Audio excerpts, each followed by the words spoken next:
Hello sa inyong tanan. Magluto taog isda, hito ang tawag nila sa uban.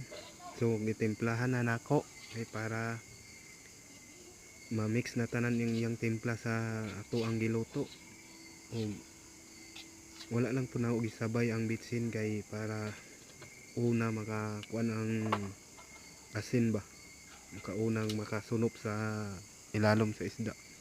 So nara giulahin na nako og lunod ang bitsin. Mo ni karon no hapit na ta maluto. Gamay na lang antos ani para maluto na. So diin sad ta makuan kay kusog kay ang kalayo. Mga 10 minutes ano or 5 minutes pwede na ni siya sa buwaon kay para makakaon na ta. O wala ka mo ready na mo sa inyong lunch break diha kay oras nating paniudto na karon. So salamat sa inyo.